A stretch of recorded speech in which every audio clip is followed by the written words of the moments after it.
It's an honor to be here at the Fieldston School today, and I'm beyond flattered that you would want to spend this momentous day of your life with me. And no joke, you guys are right. This is a seriously good-looking group of people. Like you guys could fold shirts at Abercrombie, for real, for real. Congratulations, students. You have successfully completed 13 years of your education. 14 or 15 if you count pre-K and some nursery school, and I think you should count it because I know now how much it costs, and you gotta count it. Now, I would never attempt to tell you how to proceed with your lives, but I can sort of tell you a little bit about how I got here, and maybe that will be of interest to you. I graduated from high school 2 years before you were born, which I'm feeling great about. To give you an idea what 1988 was like, McDonald's commercials still had the Hamburglar in them, and crack had just been invented. It was a simpler time. You know, we didn't face any of the techno stress that you guys must have with texting and IMing and Facebook and iChat and Skype and Whizbang and MySpace. And Whizbang is not a real thing. I just wanted to freak your parents out that maybe there was some thing that you were doing that they were not keeping up with.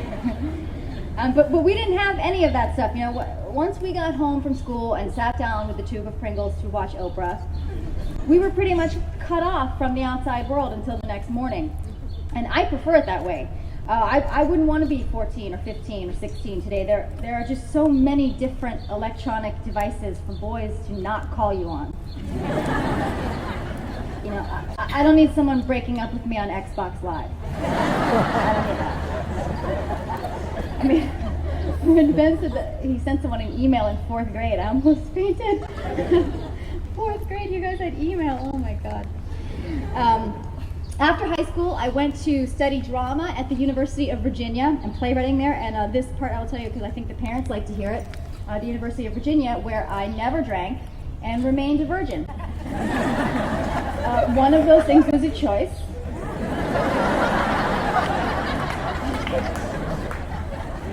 But I do think that they both turned out to be good things for me. I had a lot of time studying. After college, I moved to Chicago to study improvisation at a place called the Second City, which if you're not familiar, yeah, all right. Second City, if you're not familiar with it, it's an improv comedy theater in Chicago where a lot of famous comedians got their start. Chris Farley, John Belushi, Gilda Radner, some people actually lived, but mostly. But it's a place where the actors work together to make up the material on the spot, and then if something works, we would keep it. So every night we would be improvising all new material together. And studying improvisation, it changed my life. The rules of improvisation appealed to me not only as a way of creating new material, but it also kind of changed my worldview. And if it's okay, I'd like to show you a little bit of what I mean. It's okay if I'm going to tell you some of the basic rules of improvisation. Do you guys ever study improvisation here? Yeah? Okay, so you'll know some of these. So the first rule of improvisation is agree. Always agree and say yes. Okay, so when you're improvising, this means that you are required to agree with whatever your partner has created. So if you and I are improvising, and I come in and I say, freeze, I have a gun, and you say, that's not a gun, that's your finger. You're pointing your finger at me. Then our improvised scene has kind of ground to a halt. But if I come in and say, freeze, I have a gun, and you say, the gun I gave you for Christmas, how could you? Then we've started a scene because we have agreed that my finger is in fact a Christmas gun. Now obviously in real life you're not always going to agree with everything that every person said, and that'd be ridiculous, but the thing about the rule of agreement, I think, is that it teaches you that second part of it, which is respect what your partner has created. That's what we would say in class. If your partner has created something, you respect that. And I think that is a great, leads you to a great open-minded starting place. To start with a yes in all your interactions, and then see where that takes you. The second rule of improv is not just to say yes, but yes and, which means you agree with what's been created, and then you are obligated to add on to it. So if you and I are improvising a scene, and I come in and I say, oh, so hot in here, and you say, yeah. Once again, we've kind of lost our momentum. But if I enter the scene and I say, oh, it's so hot in here, and you say, what did you expect? We're in hell. Then we've created something new. Now we know where we are. And I think the life lesson here is don't be afraid to contribute. Always make sure you're adding something to the discussion, and to know that your initiations are worthwhile and helpful. The next rule of improvisation is make statements, which is just sort of a more polite way of saying don't ask questions all the time. And that plays out in an improv scene. If I come in a scene with you and I'm saying, where are we? What are you doing here? What's in that box? What's going on? What's happening? Then obviously all the pressure is on you to answer all those questions and to create everything by yourself. And I think the larger lesson here is that wherever you find yourself and whatever the task is or the problem is at hand, make sure you're part of the solution. Don't just sit around pointing out problems. I think the adults here, we certainly all worked with someone somewhere who's the person who just goes, well, I don't know, that's not going to work. How am I going to do that? And that person is a drag.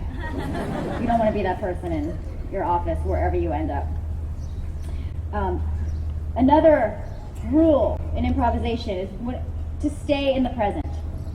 Stay in the present. This is where Buddhism and improv comedy cross.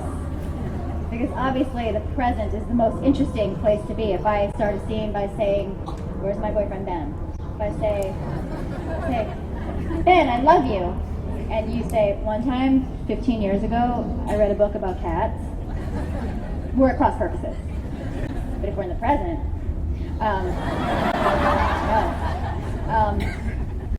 so, try to be in the present moment if you can. Try to be present in this moment, right now, for a second, if you can, because this is a big one.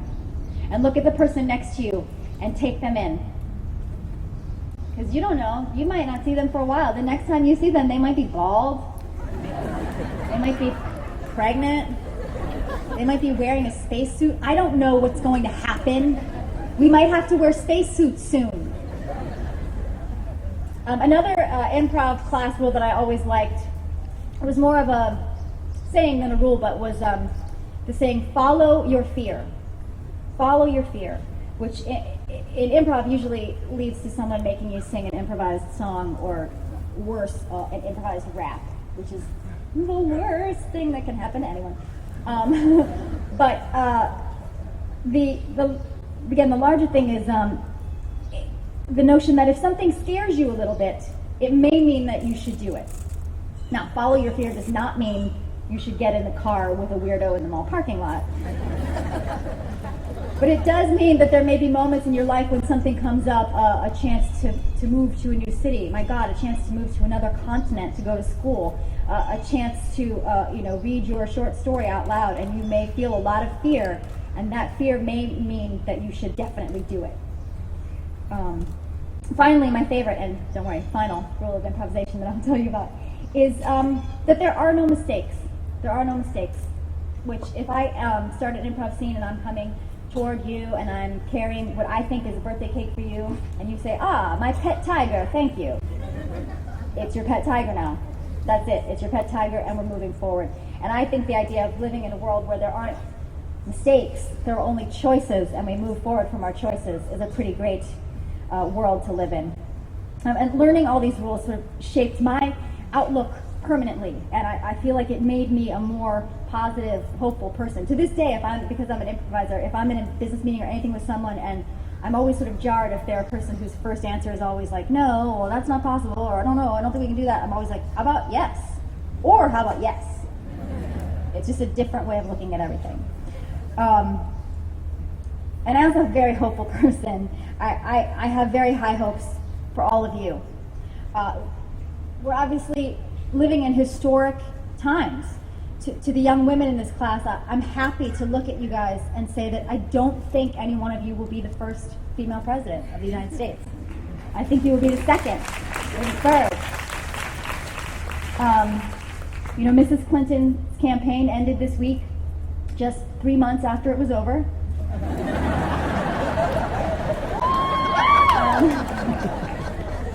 But someone will get in there, be it Ms. Rice or Mrs. Pelosi or Danica Patrick or, God willing, Oprah. Someone will win that election sometime in the next few elections. And that will be better for you guys because it's going to be terrible to go first.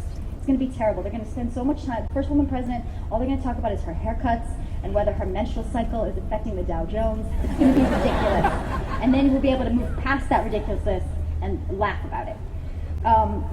To the young people of color in this class, congratulations, you are living in a historic time. I believe, and I am not an expert, I'm a fake news person, not a real news person, but I believe we're a few months away from having our first African American president.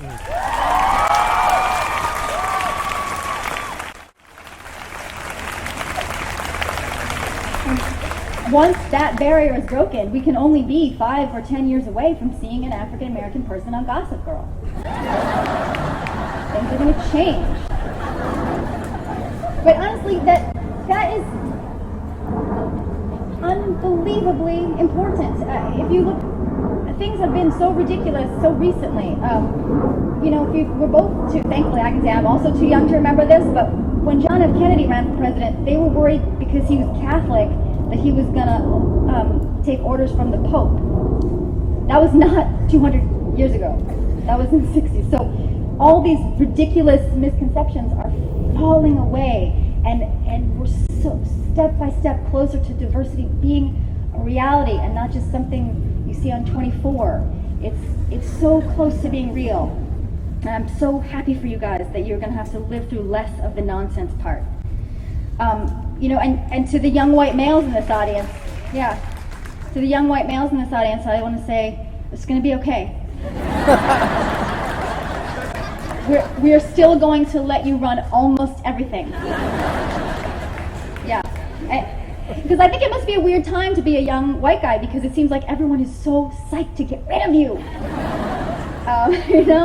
And the road to equality for everyone else may feel like loss a little bit for you guys. You're going through the college process. There may be things that are tough, feel tougher than they would have been 50 years ago, but it's going to be okay. And I, for one, don't care what anybody says. I like white dudes. I married one. And Barack Obama is half like Scots German or something, so McCain, Obama, it's a win-win for you guys. As usual, it's a win-win for the white guys. It's an exciting time. Not to say that your future will be easy, because let's face it, Generation X and baby boomers are turning the world over to you with a lot of scratches on it. The world is banged up. Global warming, war, religious conflict, food crisis. Our economy is... those girls from the hills won't go away. The world is a mess. If planet Earth were a rental, we would not get our deposit back. We would be turning over the $250 that we put down to rent the Earth. I looked online last night to see some of the most promising new careers coming up in the next 25 years for you guys would be, and it's great. You could be an extreme weather preparedness expert. You could be a post-hurricane redevelopment architect. You could be a mortgage psychologist. That's a new field. You could be a person who goes to door reminding people what polar bears were. Also a big job, they're looking for someone to, quote, try to invent a car that runs on wine. Because that would be cheaper. Or a car that runs on old, big iPods. You can somehow make a car run on those. I know myself, I have like 10 of those. Those anyway, if you want to see more of those results, you can look them up on Whizbang. All right, what else did I want to tell you guys before I really help, release you into the wild here? I've only ever spoken at girls' schools before, but I think the sentiments are primarily the same. I like to tell them to be kind to each other, trust each other, and be trustworthy. Always wear a bra to work. Okay, maybe not that one. That's more specific. Either way. This one, for some reason, I really feel compelled to tell you this. Don't smoke, ever. I know it's a weird thing to bring up, but if you smoke in the year 2008, you're a dum-dum. That's it. End of story. And you may wonder why I would even bring this up, but in a couple years from now, you're going to be in a dorm, or you're going to be like on a summer trip to Thailand, and you're going to see someone smoking, and it's going to look cool. And I want you to remember me making this face at you. No, don't smoke. Still want you to smoke. Okay, and this is the last thing, because I kept thinking, like, what do I want to say to these guys? And this is, hang in with me, because this is a weird one, and I haven't quite articulated it to myself yet, but I was thinking about what else I wanted to say to you. And remember a few months ago, Michelle Obama got kind of in trouble because I guess it was after the Iowa caucuses, and she said, for the first time in my adult life, I feel proud of my country. Remember that? She got in big trouble, and it was ridiculous that she got in trouble, but it made me feel unsettled when she said it. And I'm still trying to figure out why, but I think part of what made me feel unsettled about it is because I think inadvertently, she's fostering this feeling that we as individuals are separate from our country. And sometimes, especially in the Northeast and big cities, it's easy to think of America as this kind of ignorant, embarrassing population that's separate from us. They're like 250 million weird cousins in sweatpants shorts, and you're like, oh God, here comes America. But I think it's important to remember that you're a part of this country too, and that if you're doing the right thing and you're acting responsibly in the world, that you have every reason to be proud of yourselves and proud of your country. America is not just, Illinois Klansmen and guys screaming at each other on cable news. You count. You define America. You are good people, educated people, and all the things you've learned here at this beautiful school are going to send you out into the world. And I want you to know that you count. You are America, and that you should be proud of yourself, and that I'm so proud of America when I look at you guys. So, in summation, say yes, make statements, be in the present, follow your fear, wear a bra, don't smoke, invent a car that runs on wine, be America, and in the world, have fun, be safe, and party hard.